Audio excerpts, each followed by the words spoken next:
Today we're going to be on Fisherman's Bay, guys, in the Hawk 30, and I played a really, really good game here, man. Um, I was about done making content, and then I had this game, and it's like every time that I have a good game, I have to show you guys.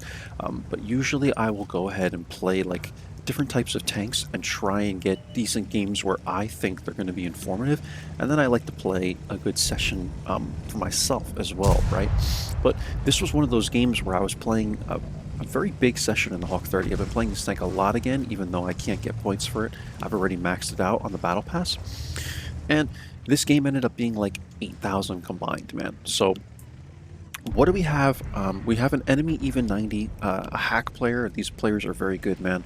They have like 4 different clans. I was actually a part of them at one point, and they stat pad, like that's that's kind of like the goal of the clan, and I left them very quickly. I just wanted to be a baboon, right? I didn't see any point in being in their clan. Like, yeah, you can platoon with really good players, but I don't know, man. I feel like some of them get really like grindy with the whole like W and 8 padding. So I, wanted to join baboon too, so I did. But we're here, and the even 90 is a problem, right? This is why I, instead of coming here directly, I actually made an active scout run, because I assumed that the even 90, he's a very good player, he's either going to get into this bush or he's going to get into this bush line. So I made this active scout run. I counter the enemy even 90 first, and then I kind of start playing around with the bushes here. Likely he has CVS, maybe not. He might even be running it with like vents and V-stab. Again, it's not like to insult these guys. I just know that a lot of them like to pad W and 8, so it's very possible that he's not even running CVS.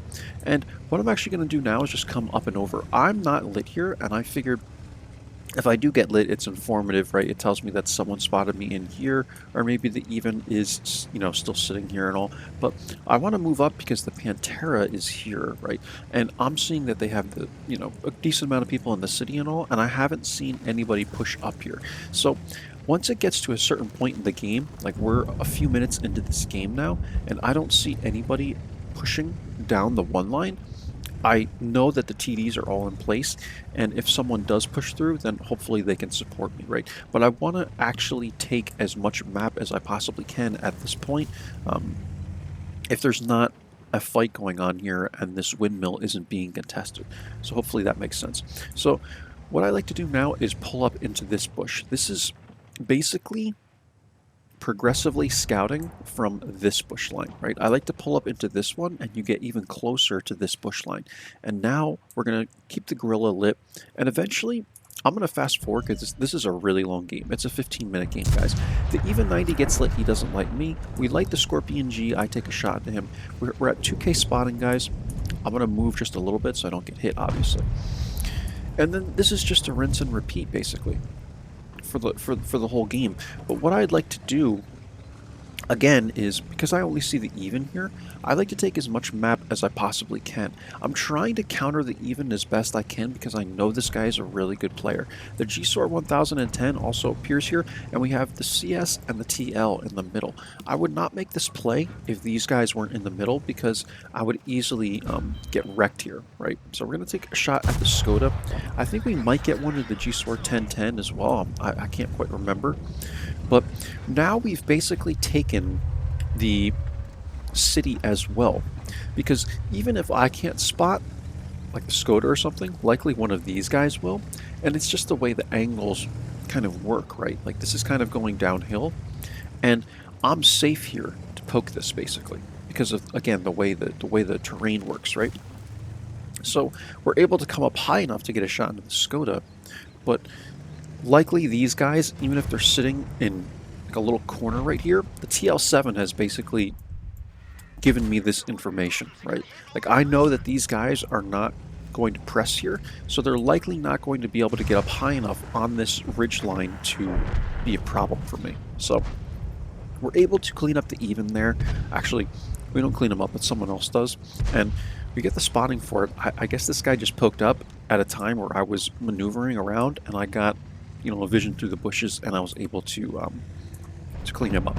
So game mechanics. I mean, game mechanics are weird, guys. Sometimes you can outspot an even 90. Like, I don't know how this happens, man, but it can happen. So TVP is telling me to go easy, and I joke around. I'm like, go harder, you know, like trying to get him to come up and get these people to support me because everyone is still sitting back here. And yeah, like these TDs are not really brawling tank destroyers, so I understand it. But I'm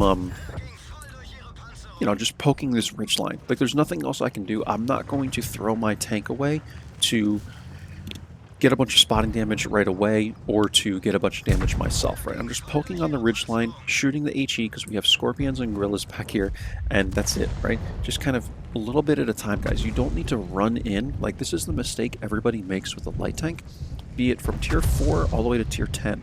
Like, they try and bite off more than they can chew. They want to do all this active scouting. Like, just poke the ridge line, man. There's no reason for you to, you know, try to do anything more here. So we're going to poke the ridgeline a bunch, guys. Again, I'm going to fast forward through this. I end up just sitting on the ridgeline here. The gorilla is kind of a problem. Eventually, I think I get an HE shell into this guy. It took a really long time. Like, we're just constantly poking on this guy. He's poking on me. He's trying to be really, really safe about it. It's kind of a stupid poke for the gorilla, in my opinion. But eventually he goes down, and then I'm going to make an active run just on the ridgeline here, because I want to see where the 10-10 is, maybe. Like, at this point, I'm trying to get information from my team. It's 7-6. We only have 4 minutes left, guys. So eventually, you're going to start running out of time. This is a rare thing to happen, but a lot of the team was very passive, and you can see the TVP is now pressing in. But I'm telling people, like, we got to take K1. Like, now, 4 minutes. There's 4 minutes left. We need to take this side of the map so that we can, you know, get our guns over here to, like, the K line and figure out where the rest of this team is. So I'm starting to get like really, really anxious and impatient, and I'm like, dude, we need to take this now. So I go running through here like this, and I'm going to whip into this bush line here. And you can see, like, it's kind of risky doing this because there's not even really foliage where this tree is. So if you see what I'm saying, like if someone could see this, then they would spot me. But at this point, like, what you guys have to understand is there's 3 minutes in the game, and if one person caps out, that takes like 1 minute and 45 seconds. So eventually you're going to start running out of time, and what you need to do is get more and more aggressive as the timer starts going down, right? So I'm poking in this bush line, I'm not spotted, I'm going to keep moving. I poke in this line, this bush line, I'm not getting anything, I'm going to keep moving. Like, this is something, if there were 10 minutes left in the battle, guys, I wouldn't be doing this, but you have to start getting risky, because if you don't, the game is going to be a draw, right? So I'm pushing in. All the tank destroyers are still back here. They still have the render range. They have these guys should have the render range going all the way to like 9-0. Hopefully, or at least the 9 line. And now I'm running up this little bush line, and I'm just trying to figure out, like, where the heck is this team, man? So once I make this pass and all, I'm realizing, okay, the only place someone might be able to be is like next to Artie, and maybe they didn't spot me. So now I'm going to go over and just do that, right? I'm going to take a look over here. We get the Artie. He's trying to turn and get the shot into me. I clean up the Artie. And now at this point, we have to cap. Like, there's nothing else to do. BZ58 hits me. He's on the ridgeline. I know that really only the G-Sor is probably going to be a threat here because of his mobility. And it's like we have to cap out. This is a really rare game, guys. Like, for games to be this close, man, I'm telling you, like, this is a really rare thing. So I'm going to take a shot at the G-Sor. I miss it. And I'm trying to get all these people to get on the cap, man. You know? Like, I want these people just to cap out at this point. We get 2 on cap, and I'm saying, guys, get on cap and let me get up to this bush line so I can spot people, right? Because the TL7 is actually still here. Like, look at the spread we have. Scorpion G goes down. And here's the G-Sor. So now I'm going to back up into the bush line. I'm going to take a shot into him. I think I get 2 into him. And this is what I want to do. I want to now try and keep these guys from resetting the base. So I'm going to push up a little more, you know, closer than the TVP, Scorpion, and FE. And you can see these 2 guys are now way back in the bushes here, which is smart on them. But now they have to get to the cap, man, because there's 50 seconds left, and we have 1 minute and 3 seconds on the cap because the FE is the only one on the cap. So eventually I'm going to go after the T30. I'm somehow able to hit that shot on the move on him. Ho reappears. I can take the shot. I try and hit him with the heat.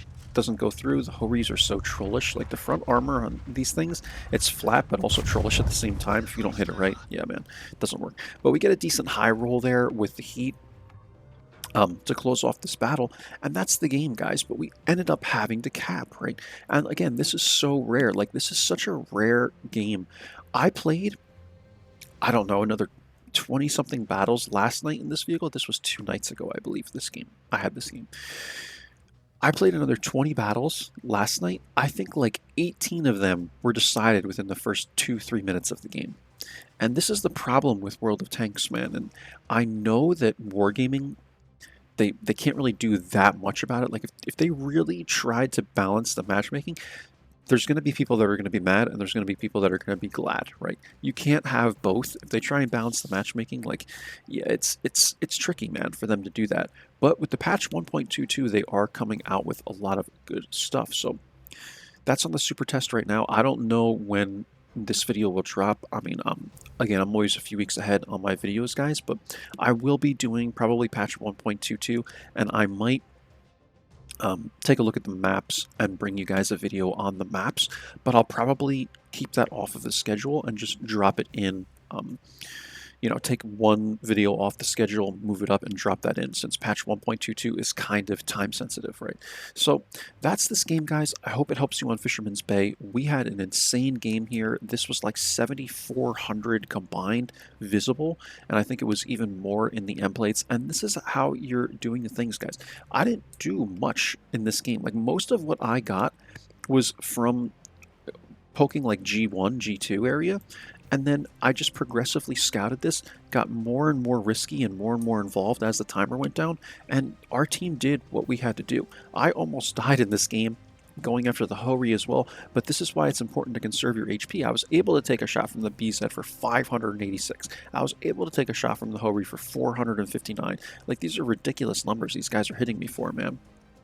But I was able to take these shots, guys. We outspotted the even 90, we outplayed the even 90, and we came out with the win. So let's take a look at the end plates. We did get 2 kills as well. And it was a mastery. 4,495 damage, 4,495 assist damage, 3,393 damage. I'm just going to go ahead and calculate this, man. I mean, I can calculate it in my head and get close, but I'm curious what this actual number is, because this game was quite incredible. 3,393. It's 7,888. You guys can see that. So almost 8,000 combined, guys, on Fisherman's Bay. And you could do this, man. You don't need a Superman crew to play like I just did, right? Like, I have a decent crew. Yeah, it's, what, 4 skilled crew, right? I have really good equipment. You could do this with, like, a 1 or 2 skilled crew and standard equipment, man. Like, you know, I'm telling you guys, you don't need a Superman crew to play like this. There was nothing I did that was spectacular based on crew, right? Or anything like that. I mean, maybe you wouldn't spot certain people, like we might not have outspotted the even 90, but everything else, like, yeah, it's not challenging to do, guys, with, you know, a standard crew and standard equipment. However, if you're running 75% crew, yeah, that's going to be pretty challenging. So there you go, guys. We'll take a look at the team score, and I'll let you guys go. You know, team played really well. They had a couple good players too. This is just one of those rare close battles. I really enjoyed it, and when you play a close battle correctly, 8K combined, man, like, you go way up on the mark. Now I'm at like 90% again on this thing, because all the battles I played, guys, have just been so short. I haven't been able to build up any kind of combined score, right? And that's just the way some of the games are, man. Like, I was finding it easy to do damage a couple days ago, and then I got into a session the next day, and it's like, we're losing the entire map in the first 2 minutes of the game, and you can't do anything, right? So this is the reality of World of Tanks. You're gonna have good sessions, you're gonna have bad sessions. That's the way the game goes. It's, you guys can call it luck, you can call it, you know, RNG, you can curse at wargaming. It's like, this is the way the game is, man. And if you play for long enough, you'll just accept it. So that's all, guys. Again, hope you enjoyed, hope it's informative, and I'll catch you guys for the next one. Take care. Bye-bye.